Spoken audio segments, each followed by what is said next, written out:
জনগণের জন্যই উন্নয়ন, জনগণকে নিয়েই উন্নয়ন। জনগণ যদি চায় তাইলেই উন্নয়ন হয়, জনগণ যদি না চায়, জনগণের যদি ক্ষতি হয়, এমন উন্নয়ন আসলে হয় না। বলিয়ারপুরবাসীকে প্রথমেই জানাই, এটা একটা Dhaka east West elevated expressway interchange করার চিন্তা ছিল।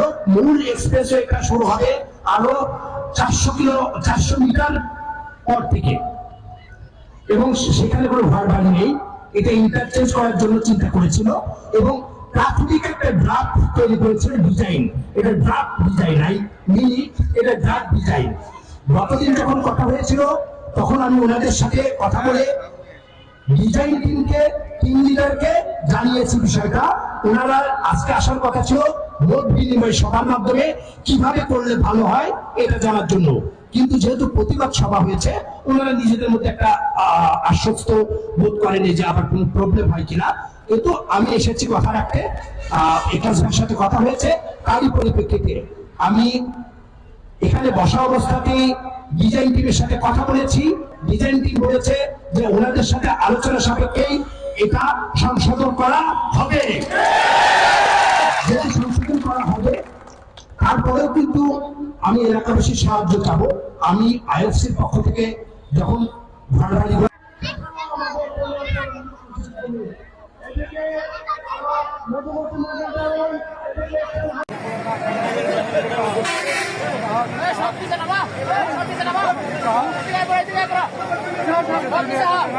প্রতিবাদ মানে রাষ্ট্রদ্রোহিতা নয়, প্রতিবাদ মানে রাষ্ট্রকে সঠিকভাবে পরিচালনা করার জন্য একটি প্রয়াস।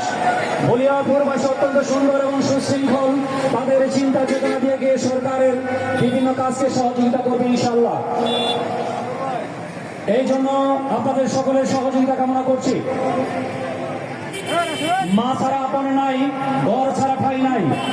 প্রতিষ্ঠিত এই গ্রামের কোন অংশের উপর দিয়ে কোনো কিছু হতে দিচ্ছে না। আমাদের মধ্যে কেউ কেউ বলছেন এইটা তো হয়েই যাবে, ঠেকানো যাবে না। কেন ভাই এত তাড়াতাড়ি দুর্বল হয়ে চলবে? সকল দুর্বলতা ঝেড়ে ফিরে, সকল স্বার্থের ঊর্ধ্বে উঠে, দলীয় পরিচয় বাদ দিয়ে নিজের এলাকার মাটি এবং এই মানুষের চিন্তা করে ঐক্যবদ্ধভাবে প্রচেষ্টা অব্যাহত রাখতে হবে। আমাদের এই এলাকা এবং ঐতিহ্যবাহী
আমি মোহাম্মদ তৌফিকুল ইসলাম, আইনজীবী।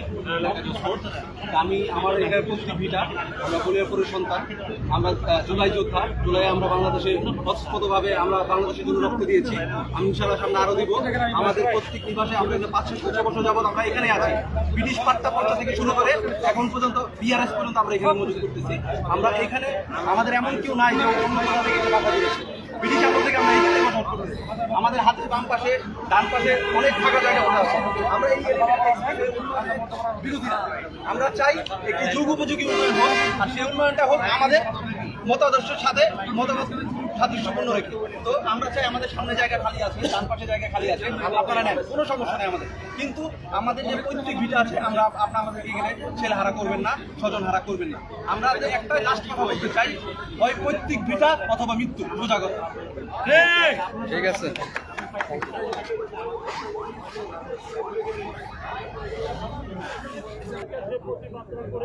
আমাদের সবার বক্তব্য কিন্তু আপনারা বুঝেছেন যে একই মানে উদ্দেশ্য নিয়ে আমরা বক্তব্য দিচ্ছি। এখানে কেন বক্তব্য তুলে দিচ্ছি, আমরা আগে জানতাম না। আমাদের গ্রামের দিকে কিন্তু আরো কয়েকবার এখন হয়ে গেছে। এখানে মনে করেন সে জমি আমাদের চলে গেছে। এখন আমাদের এলাকার মানুষের জমি বলতে কিছু নাই, শুধু আমাদের আবাসনটা আছে। আবাসন তারা যখন লাল রং দিয়ে মার্কেটিং করতে আসছে, তখন আমরা তাদের জিজ্ঞাসা করলাম বললো যে এটা আপনার এলিভেটেড এক্সপ্রেসের জন্য আমরা কাজ করতেছি। তারপরে আমরা বললাম না, এটা তো করতে দেওয়া যায় না, আমাদের জায়গাই নাই। যে সেক্ষেত্রে আমরা এই প্রতিবাদ সভাটা আয়োজন করলাম যে আমরা বাপের বিচার পাবো, আমাদের এখানেই থাকতে হবে। লিখিত কোনো অভিযোগ দিয়েছে? আমরা লিখিত কোনো অভিযোগ দিইনি, আমরা প্রাথমিকভাবে এইটা প্রথম আমাদের প্রতিবাদ। আর যদি লাগে তাহলে সেগুলি আমরা দেবো, আপনাদের নিয়েই সেটা আমরা দেবো।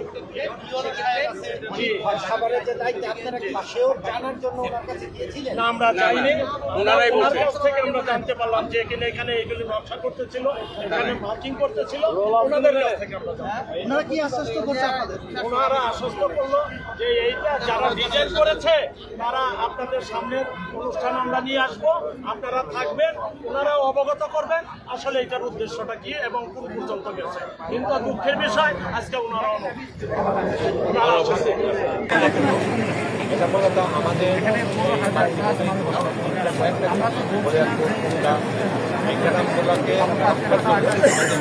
রক্ষার জন্যই মূলত এই প্রতিবাদ।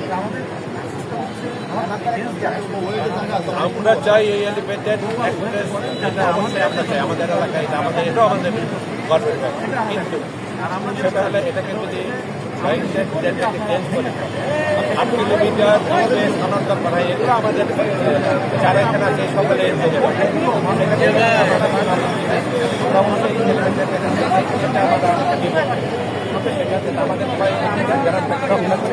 তারপরে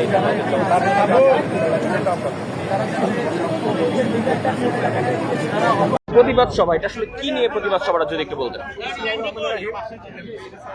আজকে গ্রামবাসী হয়েছি, আমরা আমাদের স্কুলের হচ্ছে এখানে নাকি বলছে আমাদের পুরো বইয়ের চলে যাবে।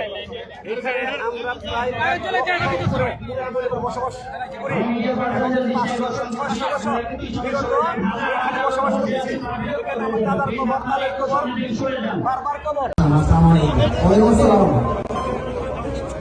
আপনারা বিগত সময় দেখেছেন আমরা বলিয়ারপুরবাসী পরপর নির্যাতিত, আমাদের বুকের উপরে উপস্থিত হয়েছে কয়েকটা হাউজিং এবং উপস্থিত হয়েছে এখানে ময়লা ডাম্পিং, আমরা নীরব ছিলাম। ধ্বংস করা হয়েছে আমাদের ফসলি জমি, আমরা নীরব ছিলাম। ধ্বংস করা হয়েছে আমাদের মাছের পুকুর, আমরা নীরব ছিলাম। বলে দিতে চাই, আমাদের নীরবতাকে দুর্বলতা দেখবেন না, মনে রাখবেন আহত সিংহের থাকা খুব ভয়ঙ্কর হয়। অতএব এই বলিয়ারপুর আমার বাপ দাদার তিল তিল করে ভরা, তারা কোন সরকারি চাকরিজীবী ছিল না, কোন সরকারি চাকরিজীবী করে এই ইনশাআল্লাহ। এই পর্যায়ে আজকের অতিথি বক্তব্য দেওয়ার জন্য বিনীতভাবে অনুরোধ জানাতে চাই। সেই সাথে এই উপস্থাপনার পক্ষ থেকে আমি করজোরে অনুরোধ করতে চাই, যাতে এই যুব সমাজ অত্র এলাকার বসত ভিটার বিরুদ্ধে কোনো কথা না হয়, আপনাদের এই পরিকল্পনা ছেড়ে অন্য যে কোনো এখন এই গ্রাম ছেড়ে আমরা কোথায় যাব? আপনারাই বলেন, কে কোথায় যাব আমরা? অনেকের 2 ডিসিশন টাকা, অনেকের 1 ডিসিশন টাকা, অনেকের 5 ভাই 1 ডিসিশনের মধ্যে থাকে। কোথায় যাবে আজকে এই পরিবারগুলা? বলেন আমরা কোথায় যাবে? আমি টিভি মিডিয়া এবং মিডিয়ার কাছে অনুরোধ করবো যাতে আপনারা এই জিনিসটা সুন্দরভাবে তুলে ধরতে পারেন। আমাদের দাবি একটাই, আমরা চাই রেল এক্সপ্রেস হোক, কিন্তু সেটা 1/2 কিলোমিটার পূর্ব দিকে। গ্রামটা কিভাবে রক্ষা করা যায় সেটা আপনাদের অনেক দায়িত্ব, যেটা আপনারা একটু পালন করবেন। এই গ্রামটা কিভাবে রক্ষা করা যায়, এখানে যারা এই ডিজাইন করেছে কনসালের উনি এখানে আছে, উনি আপনাদের সামনে কিছুটা কথা বলবে, আপনারা শুনবেন। আমাদের দাবি একটাই, অন্য কোনো দাবি নাই। এলিভেটেড হবে সেটা আমাদের গ্রাম থেকে 1/2 কিলোমিটার পূর্ব দিকে। ধন্যবাদ।